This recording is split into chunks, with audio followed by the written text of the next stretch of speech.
어머님들 반갑습니다. 다원교육에서 수학을 가르치는 장보규라고 합니다. 네, 전 현재 다원에서 고1, 고2, 고3 수업을 다 진행하고 있고요. 근데 저는 고1, 고2는 현재 연합반은 운영을 안 하고 있습니다. 내년부터 연합을 진행을 할 거고요. 그래서 현재 저희 반 같은 경우는 사실 특강 수강만 가능한 상태입니다. 근데 오늘 그럼 왜 왔냐?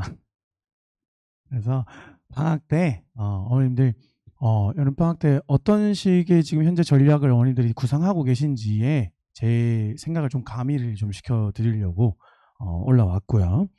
사실 뭐 특강에 대한 고민은 이제 없는 시기잖아요. 뭐 이제 할 게 두 개밖에 안 남았기 때문에 무조건 수투 미적이죠, 어머님들. 네, 그래가지고 일단은 이번 여름 방학 때는 수투 미적을 하시게 될 텐데 그 수투 미적에 대한 얘기를 지금부터 드릴 겁니다. 그리고 이제부터는 사실 내신과 수능에 관심이 둘 다 많으시잖아요, 여러분들. 그래서 내신은 이제 1년 반 정도, 3번 정도 지났기 때문에 내신에 대한 이해도는 어느 정도 많이 있으실 거니까. 자, 수능에 대한 얘기를 잠깐만 하겠습니다. 자, 현재 지금 고3 애들한테 듣는 피드백이나 이런 것들을 좀 종합해보면, 저희들이 생각하는, 강사들이 생각하는 정도의 현재 변화보다 체감 변화가 굉장히 많습니다. 작년 9월부터 시작해서 뭔가 좀 급격하게 뭔가 이렇게 뭔가 바뀌고 있어요. 그래서 사실 굉장히 혼란스러운 상황인데, 그럼 뭐가 어떻게 바꾸고 있는지를 좀 보겠습니다, 여러분들. 자, 일단 첫 번째는, 계산이 들어가는 문항들이 굉장히 많아졌어요. 그러니까 요걸 조금 그냥 한마디로 내신틱해졌다는 얘기를 많이 하죠. 그래서 애들 말로 평가원스럽지 않다라고 하죠, 보통. 그래서 내신틱하다라는 게 뭔가 이렇게 뭔가 엄청난 아이디어나 발상을 가지고 문제를 푼다기보다는 그냥 이렇게 해가지고 계산으로 뚝딱뚝딱 하면 답이 나오는 그런 문항들이 이제 출제가 되기 시작하고 있다는 거예요. 그래서 요번 육모 6월 평가원 시험을 보시면 12번 자리에 나온 문제가 오답률이 굉장히 높은데, 사실 풀어봤을 때 저는 이게 왜 오답률이 높은지에 대해서 사실 잘 몰랐는데 학생들하고 대면하고 나서 좀 물어보니까 학생들 반응이 어떠냐면 이렇습니다. 쌤 진짜 어떻게 푸는지 알았다. 정말 어떻게 푸는지는 알았는데 이게 이렇게 해서 풀려고 봤는데 계산량이 너무 많아져서 내가 뭔가를 잘못하고 있구나 싶어서 거기서 접고 넘어갔대요. 그러고 뒤에 가서 문제를 막 풀다가 다시 돌아와서 풀려고 했던 시간이 없었대요. 그래서 그냥 찍었다는 거죠. 그런 친구들 굉장히 많아요. 그래서 저희 반에 있는 이번 고3에서 지금 그 육모가 92점 나온 친구도 그 두 개를 틀렸는데 그 두 개 중 하나가 12번입니다.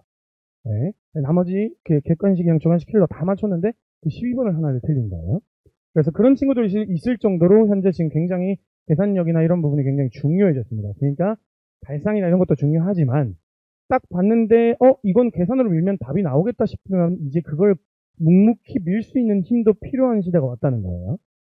다음 두 번째는 문항 구성이 조금 정형화를 탈피하고 있습니다. 즉 이제 뭔가 이렇게 새로운 시도를 자꾸 하고 있어요. 근데 막 이렇게 갑자기 확 뒤집어 없는 정도는 아니지만, 원래는 객관식이랑 주관식에서 킬러 위치가 객관식에서 수원 킬러가 나오고 주관식에서 스투 킬러가 나왔으면 그 위치가 이번에 바뀌었습니다. 그 위치가 바뀌었고 수원 킬러가 조금 난이도가 높아지면서 수원에서 22번 문항의 오답률이 굉장히 높게 나오고 있어요. 그 다음에 15번 같은 경우는 실제 정답률을 살펴보시면 정답률은 굉장히 높은데, 그건 정답률이 높은 이유가 첫 번째는 객관식이고 두 번째는 그 2번이 이번에 한 개밖에 안 나와서 애들 다 2번 찍어서 15번을 많이 맞췄어요. 그래서 사실상 이번에 이게 1컷이 78로 잡히는데 사실 그 15번이 만약에 주관식으로 나왔다고 치면 그보다 실상은 더 낮아질 수도 있었던 시험이라는 거죠. 네. 그 다음에 세 번째는 공통 수학을 섞으려는 시도들이 계속 나오고 있어요. 사실 이제 현재 고2이기 때문에 뭐 수상화를 다시 하거나 이럴 수는 없잖아요. 그걸 다시 한다는 느낌은 아니지만 뭔가 문제들의 수상화에서 나오는 개념이나 표현이나 이런 것들이 굉장히 많이 섞여 나오고 있습니다. 그래서 원투 미적 자체의 문제를 푸는 것 자체도 중요하지만 문제 자체를 해석할 때 수상화가 굉장히 많이 들어가고 있기 때문에 학생들한테 그 부분도 좀 인지를 시켜줘야 실제 수능 들어갈 때 별로 혼동이 별로 없을 거예요. 자, 그래서 지금 현재 고2 반 애들한테 수업을 할 때 제가 제일 강조하고 제일 불같이 화내는 게 뭐냐면 이런 단어가 이제 입에 붙어요. 이제 이 단어가 집에 눈에 붙으면 즉 이제 문제를 이제 평가하기 시작해요, 학생들이. 이건 좀 별론 듯? 이러면서 쌤, 이 문제는 너무 내신스러운데요? 이런 단어를 굉장히 많이 얘기해요. 근데 이제는 조금 거기에 조금 이제 애들을 찍어 눌러줄 필요가 있는 시대가 왔습니다. 그래서 옛날에는 완전 수능형 문제, 내신형 문제 이런 게 구분이 좀 됐었거든요.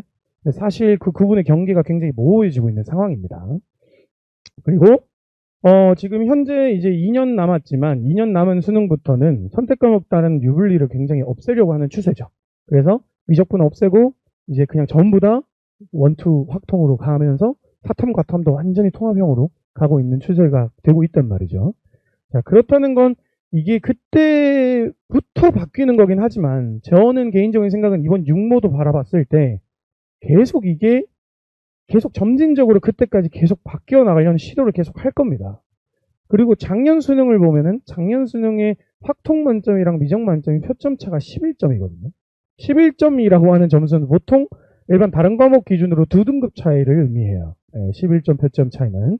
그러면은 그때 이제 수능에서 난이도 조절을 이렇게 선택 과목 유불리에 대한 난이도 조절을 실패를 했기 때문에 사실 계속해서 그걸 끼워 맞추려고 노력을 많이 할 겁니다. 그걸 끼워 맞춘다는 것 자체는 어떤 의미를 가지냐고 저는 생각을 하냐면 제 개인적인 의견이에요.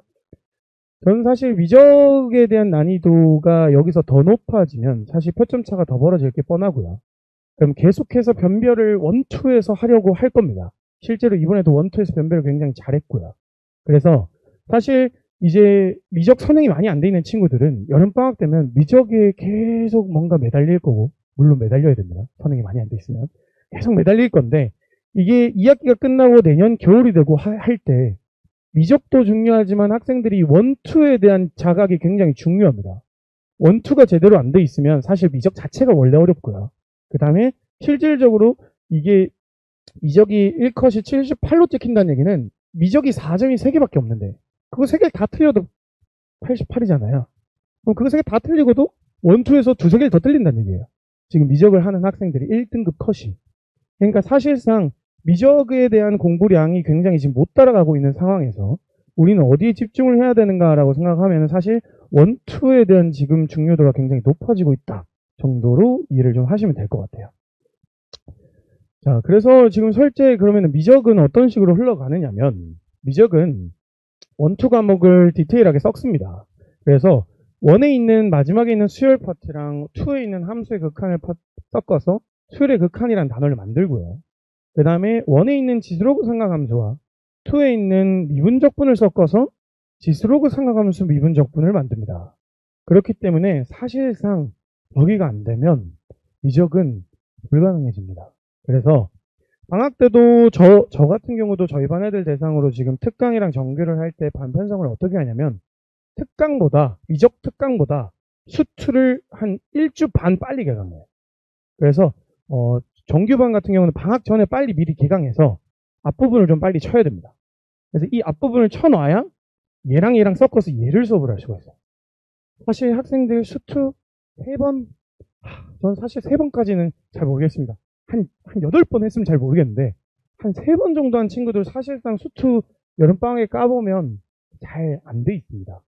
지금 현재 집에 가서 고2 이제 지금 수업 준비하고 있는, 시험 준비하고 있는 친구들한테 함수의 극한에서 예를 들어 미분계수의 정의가 뭐냐라고 물어보면 다 어버버버해요.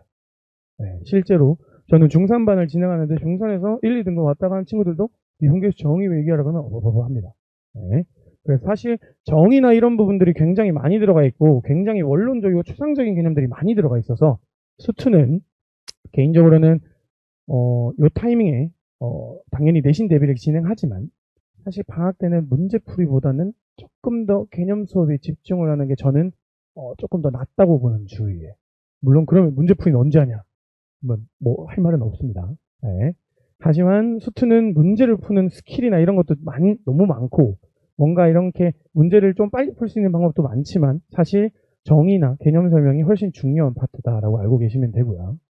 다음에 미적 같은 경우는 사실 내용 자체가 어려운 것도 있지만요. 어머님들 암기해야 될 양이 너무 많습니다. 공식적인 부분에서 암기해야 되는 양이 사실 뭐 한 40개, 50개가 되기 때문에 여름방학을 딱 시작할 때 어머님들 학생들 미적을 한두 번 한 친구들한테 미적에서 나오는 공식을 이렇게 쭉 적어보라 그러면 2개밖에 못 적어요. 한 3개 정도밖에 못 적습니다. 그래서 미적 선행이 안 돼 있는 친구들은 어쩔 수 없지만 미적 선행이 지금 현재 돼 있는 친구들 있죠. 한 2번까지 돼 있는 친구들 있잖아요. 그러면 방학 때 무조건 공식 다 외우고 특강 들어가게 만드셔야 됩니다. 이거 방학 특강 들어가서 공식 외우기 시작하면 한 템포 느려집니다. 네. 여기서부터 여기까지 공식이 굉장히 많기 때문에. 그래서 그런 것들만 조금 신경 써주시면서 방학 특강을 이제 선택을 하고 보내주시면 될 것 같아요. 자, 그러면은 정리를 좀 하겠습니다. 결국 지금 현재 바뀌는 트렌드와 결국 여름방학 때 2 미적을 진행하게 될 거고요. 혹시 그리고 문과 어머님들이 있으시면 확통을 당연히 하긴 하셔야 되지만 사실 2가 더 중요합니다. 확통 별로 중요하지 않진 않지만 그렇게 어렵지 않아요. 그래서 이번 여름방학 때 사실 1 한 번 더 잡고 가는 것도 괜찮기 때문에 문과 친구들 같은 경우는 이번 방학 때 무조건 1, 2에 집중을 하시는 게 맞습니다. 작년 기준으로 확통이 1컷이 92예요. 미적이 81이고요. 점수차가 11점이 나는데 그렇다는 건 확통 친구들이 그러면은 확통을 2개 틀리고 미적 1, 2를 다 맞았냐? 절대 아니거든요. 확통은 하나, 그 다음에 1, 2에서 하나 정도거나 아니면 확통 다 맞고 1, 2에서 2개 이런 느낌의 친구들이 대부분입니다. 그래서 사실 확통 친구 하는 친구들은 1, 2 확통은 그냥 다 맞는다는 생각을 공부해야 되고 1, 2에 조금 더 집중을 많이 하시는 게 맞습니다. 자, 그래서 정리를 좀 하면은 일단은 공통 수학에 대한 중요도가 굉장히 높아지고 있는 상황이라서 1학년 때 공부를 좀 소홀히 한 친구들, 정시 파이터를 외쳤던 친구들 조금 많이 이제부터 혼동이 올 겁니다. 내가 사실 이제 수화에서 배우는 집합이나 이런 표현들만 봐도 사실 지금도 많이 헷갈리거든요, 애들이. 이게 중복되는 걸 뺐어야 됐나? 넣었어야 됐나? 스스로도 많이 헷갈립니다. 그래서 그 부분에 대한 중요도가 굉장히 높아지고 있는데 사실 높아지고 있다고 해서 수상을 지금 다시 뒤집어 볼 수는 없어요. 그런 건 너무 시간이 아깝고요. 사실 지금부터 나오는 수상아들에 대해서라도 최대한 많이 가져가려고 노력해야 됩니다. 왜냐면 수투에서 수투랑 수상아를 믹스하는 내신 문제들이 굉장히 많거든요. 많은데 학생들이 다 제껴요. 쌤 이건 수능에 안 나옴? 이러면서 다 제낍니다. 네. 그래서 그런 것들도 이제 소홀히 하지 않고 공부를 계속 해야 되고요. 두 번째는 이제부터는 정의와 정리, 공식들이 굉장히 많이 나옵니다. 그래서 그 부분이 사실 제일 중요해요. 그래서 문제풀이에 너무 어머님들 치중하시면 안 됩니다. 문제풀이보다는 조금 더 어머니들 설명회를 이렇게 다녀보시면 이렇게 정규반이나 이렇게 설명회를 하는 걸 보시면 저 사람은 문제풀이에 좀 더 집중을 한다라는 느낌이 있는 강사가 있고 개념 설명에 집중한다라는 강사가 있잖아요. 그러니까 이게 개념을 들으라는 게 개념 수업을 들으라는 얘기보다는 어떤 것에 조금 더 중점을 두는 강사인가를 판단을 잘 하셔야 됩니다. 근데 저는 그 중에서 조금 더 개념 수업에 중점을 갖고 있는 강사한테 수업을 들었으면 하는 바람이에요. 네. 다음에 이제 수투 미적 같은 경우는 스킬이 난무합니다. 이 동네에서 말하는 대치동의 어둠의 스킬들, 이런 스킬들이 굉장히 난무를 하는데 사실상 점점 효력을 잃어가고 있어요. 효력을 잃어가고 있고 지금 교육부에서 이런 그 사교육을 이렇게 감시하는 레이더를 계속 돌리고 있고 실제 학교 교사들을 통해서 이제 요 사교육에 있는 이런 문제집들 있죠. 강사들이 쓰는 문제집들 다 갖고 와서 이런 걸 가르치 이런 걸 가르치면 지금 그런 문제들 다 배제시키고 있는 상황이에요. 점점. 그래서 사실 스킬에 너무 집중하기보다는 진짜 원론적으로 이 문제를 아무 스킬 없이도 풀 수 있는 그런 수학적 감을 계속 키워나가는 게 굉장히 중요하다라는 게 오늘 설명의 포인트입니다. 네. 그래서 사실 저는 정규반에 대한 뭔가를 하러 올라온 건 아니고요, 여러분들. 이런 특강에 대한 이제 앞으로 어떻게 공부를 해야 되나에 대한 가이드라인을 드리기 위해서 올라왔습니다. 사실 여기 있는 수트 대신 정규 같은 경우는 저는 중산고 학생들을 대상으로만 수업하는 반이라 입반은 고학교 학생들이 아니면 입반은 안 되고요. 그 다음에 특강은 미적분 개념 수업으로 여기 월수금에 진행을 한다. 그래서 요 반은 입반이 가능하니까 요 반은 한 번쯤 생각을 해보시면 좋을 것 같아요. 네. 그래서 이번 여름방학 설명회 다니시라 고생 많으신데 좀 잘 해서 최선의 선택을 할 수 있으시면 좋겠습니다. 여기까지 하고 내려가겠습니다.